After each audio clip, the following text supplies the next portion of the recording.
Here's my take on traditional grip versus matched grip. Of course, you know traditional grip and the history behind traditional grip, and if you don't, then here's a short lesson on the historic background of traditional grip. In the olden times, when drummers were leading the infantry into battle in the military, they were carrying very large field drums in front of them on a strap around their shoulders, and those drums were large. They were 16 inches at least in diameter, and they were all like 16 or 18 inches deep. Not very heavy, but big and clumsy. And those guys used to march with these drums strapped onto them right between their legs, just like this pad here now between my legs. And they were marching and playing these drums. Fantastic.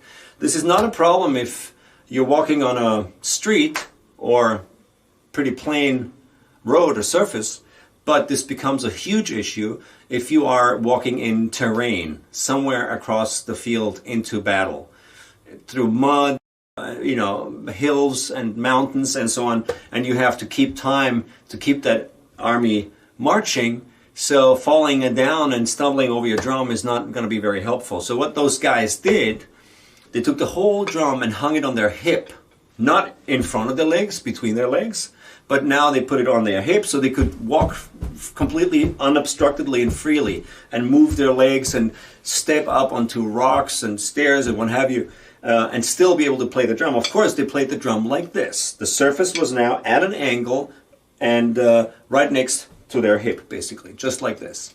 So this is a very awkward position to play the drums.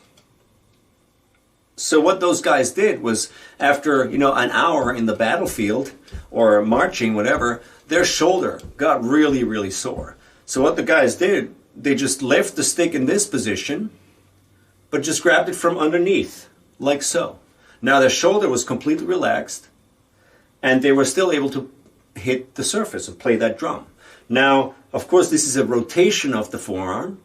This is a completely different movement, but it allowed them to still play those basic marching rhythms and not have a sore shoulder or not fall down in the mud all the time because they would stumble over their own drum.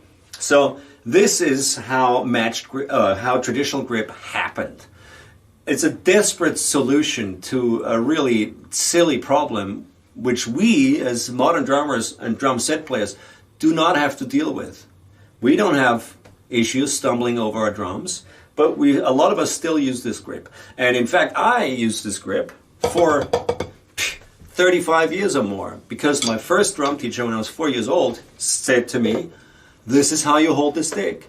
And of course I did, and that's how I started playing the drums and how I learned and kept playing the drums for many, many, many, many years. 35 years. Until I actually switched to match grip, which is what I use now pretty much all of the time. I still play traditional grip and I still have all my chops basically, although I haven't practiced this for many, many years, but I've done so much practicing with this over the years that it's still there somehow. Now, the mechanics of traditional grip are very, very different from the ones of match grip. The most profound sort of aspect and difference between traditional and match grip is this. When you play match grip, like this, both hands come from the top of the stick. And it's easy in this position to create pressure downwards because your hand is closed on the top. You're grabbing the stick and you are in a very natural position. It's like grabbing a hammer or a bat of some sort and hitting something. It's very natural. Our wrist moves in this way very naturally. It hinges like this, so it can absorb a lot of shock. There are very large muscles attached to this movement, and anatomically, this is how the wrist should work. And of course, this is the position that we're in when we're playing match grip. Very natural. If you give a drumstick to a monkey, he's not going to hold it like this and hit something, okay? He's going to hold it like this and bash away at something, okay? He's definitely not going to hold it like that. So it's very natural to come from on top of the tool you're using to hit something. So the hand is on top of the stick, very easy to create downward pressure. That's the match grip position. With traditional grip, it's of course very, very different, because here's a drumstick and the left hand comes from underneath the stick and it's open towards the top. It's a very light grip. Your fingers are on top of the stick and only 2, maybe 3 fingers are really holding the stick like that. And you're not pushing down to hit something, you're basically pulling the stick down. You're pulling it down with a very loose and light grip. And not only is that an issue, but anatomically our wrist, it hinges this way, which goes completely perpendicular to the direction where we want to be hitting the drum. We don't want to hit like this, we want to hit down like that. So we play with a stiff wrist basically, and we're rotating the forearm.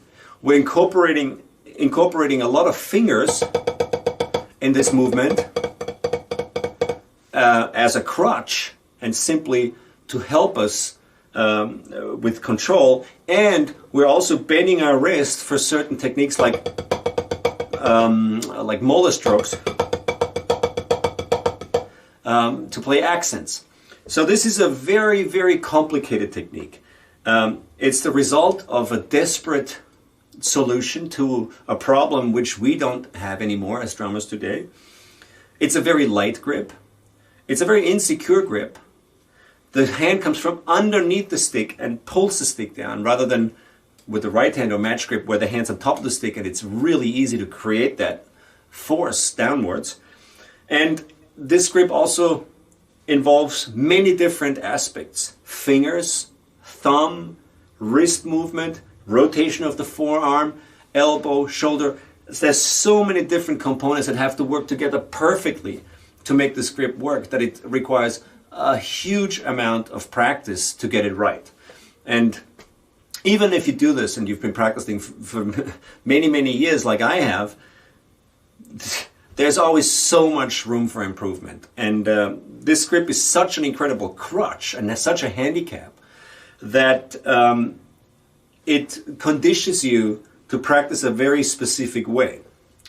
And although there are no benefits to holding the stick like this whatsoever, really none, the one benefit that is undeniable is the way it makes you think as a result of focusing on one limb more than on all others over many, many years of practicing. And this is the one benefit that I've found is really relevant. It's nothing physical. Holding a stick like this really makes no sense. And some people will say, like Buddy Rich even, who of course I adore and I'm a huge fan of, but Buddy Rich said that this is the right grip and this is the wrong grip. I don't think so, because if this were the right grip, traditional grip, then why don't we all play like this? Both hands traditional. That would make sense. But it doesn't. Buddy Rich also played matched with one hand, if you know what I mean. So if Buddy played amazingly with this hand, why wouldn't he hold the other stick like that too? I'm sure he could just copy what this hand is doing with this hand, and I'm sure he could just match, this hand and that hand, and it would make a lot more sense. But again, he was one of those people who had an incredibly developed traditional grip, and of course it's difficult to give that up after 30 odd years of practicing like crazy to overcome this handicap of traditional grip, which is so unnatural. You don't want to give it up. And it happened to me too. I eventually made that decision to change it for many reasons, including injury. I had carpal tunnel syndrome. And of course, I was bored with this grip. I wanted a challenge in my playing. I wanted to change the most profound thing in my playing that I could change, which was, of course, the grip. And the grip affects everything on the drum set. It affects the way you set up your kit, angles of the drums. It affects reach. Of course, matched grip being much longer reach than a traditional grip. It affects the sound, your power. And I wanted that change in my playing, and along while I was recovering from surgery, I decided to just start from scratch with a new grip, to just get a new, fresh breeze into my playing, and it worked for me. So I'm very happy with my decision. But I still revisit traditional grip. I still have all the chops I need to have. Even complex movements like molar strokes I can still do with traditional grip without really having practiced it for many years now. But it's still there because I did so much practicing back in the day. Let's go back to the asymmetry of this grip. Of course, traditional grip is an asymmetrical grip. This hand does not match that hand.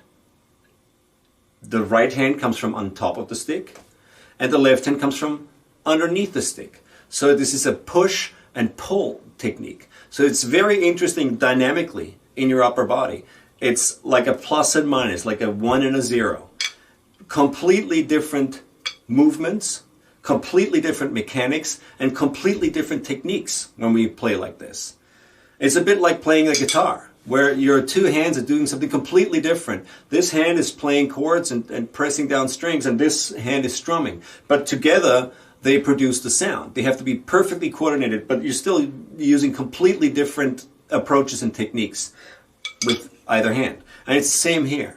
This is the pulling down of the stick. This incorporates the fingers, and no wrist at all, for example. And this, the hand on top of the stick, creating so much more force. It takes years to balance that power between the two techniques and to get them to sound perfectly even and exactly the same. And it takes just a lot more time to develop this than match grip. The one thing that I find very, very interesting about traditional grip is that the asymmetry of the grip physically prompts an asymmetrical way of thinking. First, in regards to practicing, because you always have to practice more with your left hand than with your right hand. Simply by default, simply by the anatomical facts, conditioning your left hand to do this awkward movement just takes a lot longer than this very natural movement with the right hand. So that's the one asymmetry. A lot more practicing with your left hands. I found that I would be sitting there and going 1, 2, 3, 4, 5, 6, 7, 8, 1, 2, 3, 4, 5, 6, and so on. So I would do 3 or 4 times as much practice with the left hand than with the right hand. I would take a 1-bar phrase and go 1, 2, 3, 4, 1, 2, 3, 4, 1, 2, and so on. So 3 times as much, or literally 1, 2, 3, 4, 5, 6, 7, 8, 1, 2, 3, and so on. So extreme focus on the left hand, developing that power and that control with this handicap of a grip, okay? And if you do this over years and years and years and years, always focusing on the left hand, always emphasizing practicing and endurance and stamina development with the left hand, that has an effect on the way you think when you play the drums. And a typical traditional grip pattern, when you listen to jazz music, for example, where of course traditional grip is traditionally most prevalent, there are a lot more layers of rhythms and asymmetrical rhythms, polyrhythmic phrases. And of course, practicing so much more with one limb over many, many years has an effect on the way you approach drum set playing in general. What happened to me, and I know it happened to many, many other drummers and colleagues and friends of mine who play this grip, is that you start thinking more asymmetrically. You focus a lot more on the left hand than other elements of your playing, and it becomes sort of the driving and almost the leading element in your playing in a way, because it is the biggest problem zone. And if you are a serious traditional grip player, then you always try to shine a light on that dark spot in your playing, that crutch, that handicap, that challenge. And you push it, and you want to make it sound great and powerful and strong and so on. So you focus on that all the time. And that has an effect on the way you sound and on your musical decision making. A traditional grip pattern often sounds like this. You would have, for example, two hands at the same time, then you have a little buzz roll, then you have a right, then you have both, then you have a left, then you have a left buzz roll, then you have a right, then you have left, left, right, both, buzz.